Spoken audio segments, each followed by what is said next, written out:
I'm Vanessa Van Edwards. I'm a behavioral researcher and best-selling author. My books Captivate and Cues teach people the 97 signals to be charismatic. I also teach communication at Harvard University and have online courses for smart people who want to learn social skills.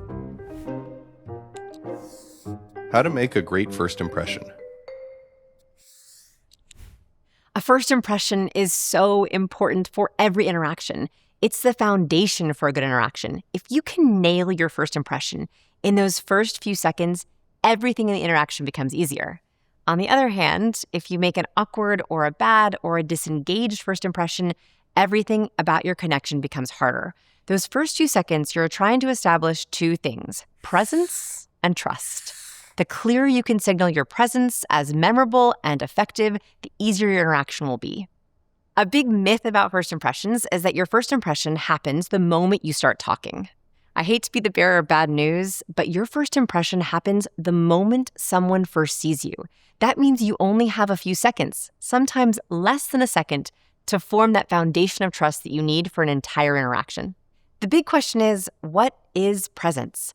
There's foundational research from Dr. Susan Fiske that looks at how we connect with others. There are two essential elements for presence. First, warmth. This is your trust, your likability, your openness. But second, just as important, is your competence.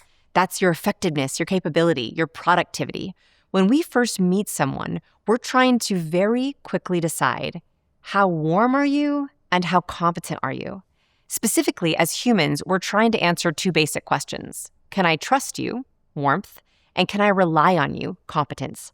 People with an incredible presence, a memorable presence, are very quickly trying to answer those two questions. And for you, the faster you can answer those two questions, you can trust me, you can rely on me, the more memorable and effective your presence is. When I first read this research and saw this amazing, basically a formula for presence on warmth and competence, there was one part of the research that made me take pause, and we have to mention it here. This is not your actual warmth and competence. It's your perceived warmth and competence. Meaning, you can be the smartest, most trustworthy person in the room, but if you're not clearly signaling that warmth and competence, people will not believe it. I think this is the most important aspect of presence. If you are showing up to your interactions authentically trustworthy, which I hope you are, and knowing your stuff, we have to clearly signal that with warmth and competence for people to believe in our presence. The goal is not to fake confidence. It's to align your inner intention with your outer expression. The question is, how do we read someone's warmth and competence? It all comes down to our cues. Cues are these subtle but powerful social signals humans send to each other. There are actually 4 channels of cues. First, our words. This is the channel we use the most. Yes, our words communicate our ideas, but actually the words we use also signal our warmth and competence. The second channel is our nonverbal, so our body language, our facial expressions, our gestures. These also signal trust, warmth, and competence, reliability, or knowledge.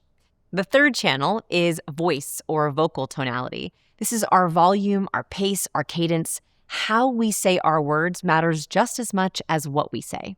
And the smallest channel is our ornaments. So the colors we wear, the jewelry, what's behind us in our background, what's on our desk, the props we're holding in our profile photos, that also can signal warmth and competence.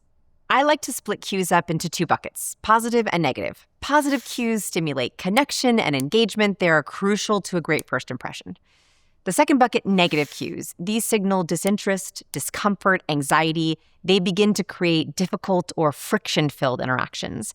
And what most people don't realize about cues is there's a cycle. In this way, we often decode cues in social settings. So we'll walk into a meeting or walk into a room and we decode the room. We read the room. We want to see what cues are being sent to us.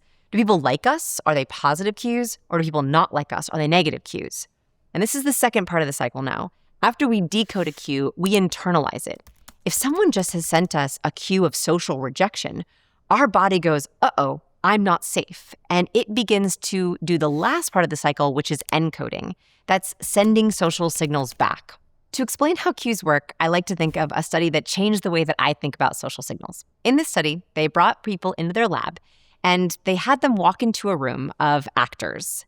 The actors were instructed to send the participant a cue of social rejection. A cue of social rejection is very negative. It could be an eye roll. It could be a scoff. It's something that's designed to make us feel like we don't belong.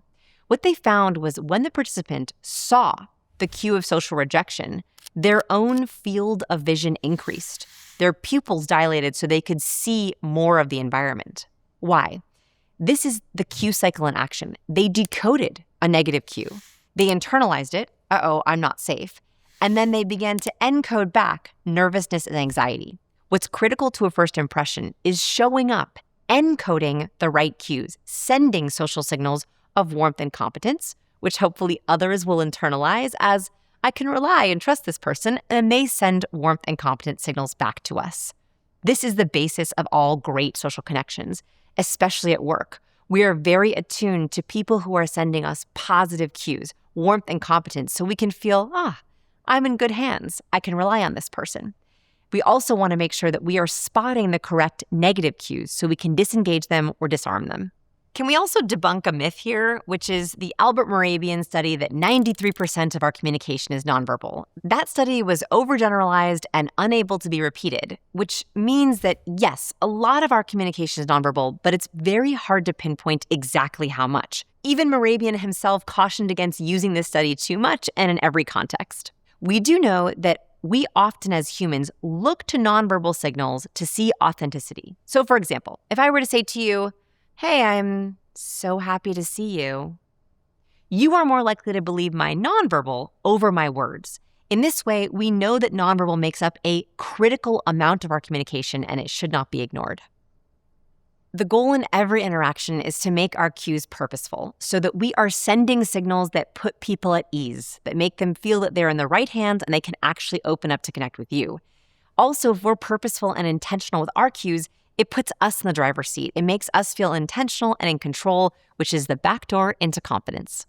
The next question that we have to answer is, what do we do if someone sends us a negative cue? How do we stop it from hijacking our emotions? How do we make sure that we're internalizing it and not letting us throw us off our game?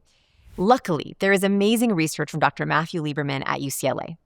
He devised a very interesting experiment. He brought people into his lab and he put them in fMRIs, scanned their brain. And he showed them pictures of fearful and angry faces. What he found is that when people were in the scanner and they saw the picture of a fearful or angry face, they in fact caught the emotion. That part of their amygdala that is very fear-based also lit up. In this way, emotions are contagious. If we see someone show us an angry face or a scared face, we catch that anger or fear. But here's the best part. When he taught them to say or label anger, fear, it disengaged the amygdala. It made it so that those participants no longer felt angry and afraid. In this way, learning how to label cues is super empowering. It's the only way that we can stop that hijacking process. The first cue I want to teach you is called a punctuator. So a punctuator is a habitual cue that someone uses. For example, you might have someone who punctuates with a surprise microexpression. That's when someone widens their eyes and opens their mouth. For them, they might be when they're curious, when they're happy. That would not mean they are constantly surprised. Everyone in your life probably has a punctuator they use out of habit. You probably have one as well. Before I teach you what all the cues mean, it's important to understand first what your punctuator is. A really easy way to do this is to watch a video of yourself, maybe a previous meeting recording, and watch yourself on silent. What nonverbal cue are you doing with your face or your hands or your body that you do out of habit? Same thing with the people you work with or the people in your life. What are they punctuating with? For them, that is their nonverbal habit. First, let's talk about my favorite warmth cues in a first impression. What happens when you first see someone? You typically reach out for a handshake, a cheek kiss, a fist bump, a high five, a hug, a side hug, but not those. This is your human-to-human instinct to reach out and touch. Now, touch has a lot of different meanings around the world, but what we do know is when one human touches another, we produce a little chemical called oxytocin. Oxytocin does a lot of things in our body, but for our social purposes, it's the chemical of connection. The moment you skin-to-skin touch with someone, you produce this chemical that is the feeling of connection. It makes you feel rapport. It makes you feel trust. The reason when we first meet someone we want to touch is we're trying to generate the exact chemical we need for warmth. So you have a few options when you first meet someone, and I highly recommend picking the one that you are most comfortable with that works in your culture. If you can reach out for a handshake, we typically like 1 to 3 pumps with a new person. You also might reach out for a cheek kiss or a high five. Those are also great as long as they're reciprocated. And know that the amount of touch increases the amount of oxytocin. A hug produces more oxytocin than a handshake. A handshake produces more oxytocin than a high five. You pick. We talked about the body language. We also have to talk about the tonality. Here is the biggest mistake people make in a first impression. They hold their breath, and their hello sounds like this. Hello, all the way up here. A little bit of vocal fry. When we hold our breath, especially on that first word, it makes us sound anxious, low competence. I want you to practice what I call a happy hello. This is saying hello on the out-breath. And if you genuinely feel happy to see someone, with a smile. So here's the difference. Nervous hello. This is the one I don't want you to do. Hello. Here's the happy hello. Hello. Notice how both sound like me, but one is more in my natural voice tone. I highly recommend before you answer the phone, before you hop on a video call, before you walk into the office, before you walk into a room, before you walk on a date, you say hello on the out-breath. That immediately relaxes your vocal cords and makes sure you're not accidentally hitting that highest end of your range. How do we signal competence in just a few seconds? This is actually more about disarming someone. When we can see someone's palm, we know they're not hiding anything from us. It literally shows the intention of, I'm open to you. I could reach out and shake your hands. I could acknowledge you. So when you walk on stage, hop on video, walk into a room, I want you to do a palm flash. Morning. Good to see everyone. Hi, everyone. Or come on over. Hey, good to see you. Sit with me. We love a palm because I think back from our caveman days, it made us feel like someone wasn't hiding something from us. See what happens when I put my hands behind my back. Imagine if I were to teach this entire video not showing my hands. Your brain would begin to get distracted with the fact that you couldn't see my hands. And that's because when we can't see someone's hands, we worry about their intention. You're like, what are her hands doing back there? And the moment I bring them back out, you're like, I can trust her again. You want to have your hands visible the moment someone can first see you. So avoid those pockets. I know they're comfy. Avoid hiding them in a purse or behind a computer or a clipboard. Make sure your hands are visible, especially in those first few seconds. One of my absolute favorite sweet spot cues, it's both warm and competent, is gaze. Now, the amount of gaze you make varies from culture to culture, but what we do know is that when humans make eye contact, we also produce oxytocin. So let's say that you can't shake hands with someone or you are in a culture that doesn't touch. Making eye contact is also a great way to produce that chemical of connection. Now, in Western cultures, we like to have eye contact about 60 to 70% of the time. And that means you shouldn't be making 100% eye contact. It's very natural to think and look away or look around the room or glance away if you're processing something. The key here is that you are making eye contact when you are making an important point, and you're making eye contact when they are making an important point. Try to hit that 60 to 70% sweet spot if you can. So let's break down where we are in the interaction so far. You've entered into a room or hopped on video. They see you. You do a palm flash. Great, they can trust you. You're making gaze. Maybe you reach out and touch. High five, handshake, hug. The next thing you want to be aware of is fronting. Fronting is angling your torso, your toes, your head towards the person you're speaking with. We really like to feel like we're on parallel lines with someone. So when you're interacting, even if you're in a group, if you can angle your body towards the person that's speaking, it's like a nonverbal sign of respect. It's literally showing I am physically on the same page as you, and therefore we can connect more deeply. Now let me teach you the cue that kills any momentum, any charisma, any warmth, any competence. It's blocking. Oh, I know crossing our arms is so comfortable. But the moment I crossed my arms, I probably came across as more closed-minded to you. Research even shows that the longer I close my arms, the more closed-minded my own thinking becomes. Anti-blocking, or opening up your torso, making sure you're not blocking any part of your torso, is a way of signaling, I literally want to open up to you. It also helps your own thinking. So try as much as you can, unless it's cold, to make sure that you have your torso open, your arms uncrossed. Don't hold a book or a coffee mug or a computer or a clipboard in front of your body. You want to have your torso open because it signals openness to them. Let's talk for a minute about nervousness. Look, I'm a recovering awkward person and I tend to be a social overthinker, so my nerves can definitely get the best of me. And here's what I want you to keep in mind. 1, you showing up as warm and competent with clear signals of trust and effectiveness is contagious. It actually helps other people feel warm and competent too. So first, why don't you focus on putting others at ease? That can help your own nervousness. But second, this is not about having a perfect first impression. There is no such thing.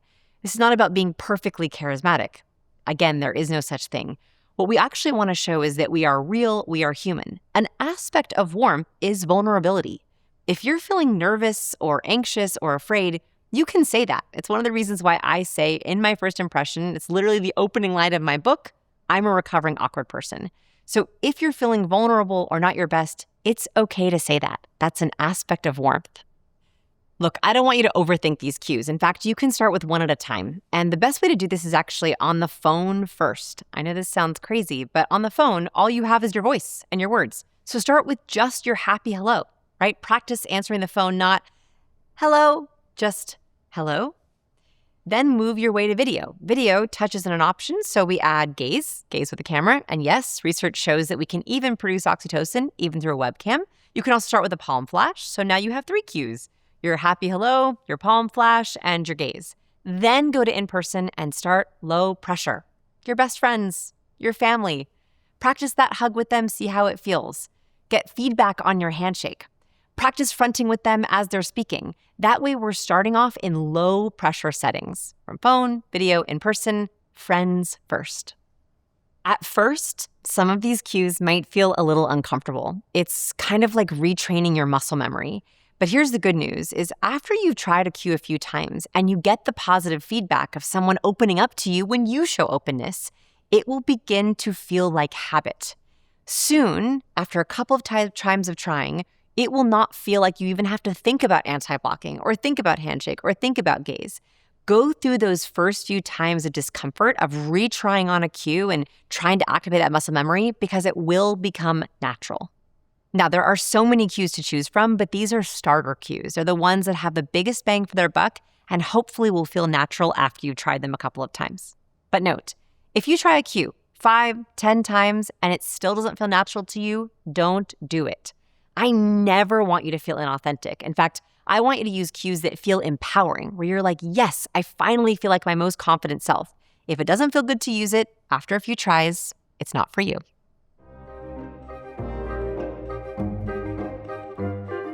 Want to support the channel? Join the Big Think members community where you get access to videos early, ad-free.